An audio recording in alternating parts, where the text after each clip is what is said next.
नमस्कार साथियों, आपका स्वागत है। आज हम बुनियादी साक्षरता और संख्या ज्ञान मिशन का एक परिचय प्राप्त करेंगे। जैसा कि आपको भली भांति ज्ञात है कि हाल ही के दिनों में देश में नई शिक्षा नीति लागू की गई है।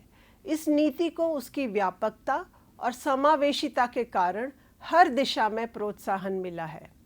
यह पहली ऐसी नीति है जो देश में औपचारिक संस्थागत शिक्षा व्यवस्था में प्री स्कूलिंग के विचार को प्रस्तुत करती है और उस पर आवश्यक जोर देती है। इस नीति का एक और विशिष्ट पहलू यह भी है कि इसमें कक्षा 3 तक के बच्चों में बुनियादी साक्षरता और संख्या ज्ञान यानी FLN विकसित करने पर विशेष जोर दिया गया है। राष्ट्रीय शिक्षा नीति में FLN पर दिया गया अधिकाधिक जोर इसकी उपयोगिताओं के कारण है।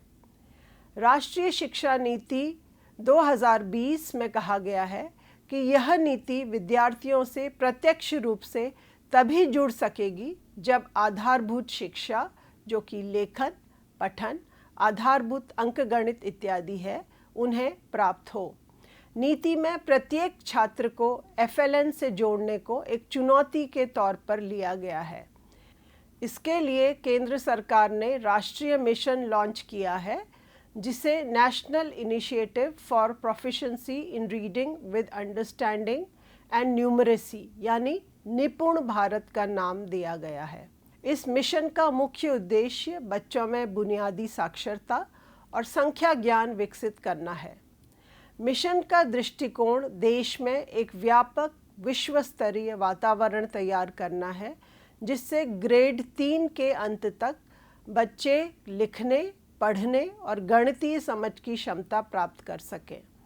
मिशन के तहत 3 से 9 वर्ष के आयु वर्ग के बच्चों के पढ़ने, लिखने और संख्या ज्ञान से जुड़ी आवश्यकताओं को पूर्ण किया जाएगा। तदनुसार उन संभावित कारणों को भी खोजा जाएगा जिनके कारण सीखने में बाधा आ रही है। तब स्थानीय एवं देशव्यापी परिस्थितियों को दृष्टिगत रखते हुए नई रणनीतियां बनाई जाएंगी। इसके अलावा इस उद्देश्य को भी साथ लेकर आगे बढ़ेंगे कि प्री स्कूलिंग एवं प्रारंभिक स्तर के मध्य मजबूत और सुचारू संपर्क स्थापित हो सके।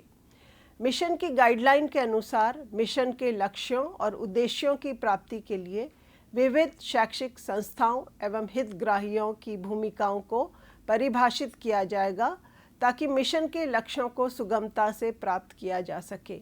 आशा है आप इस मॉड्यूल को पढ़कर FLN मिशन के बारे में और जानकारी प्राप्त करेंगे और आनंद का अनुभव लेंगे।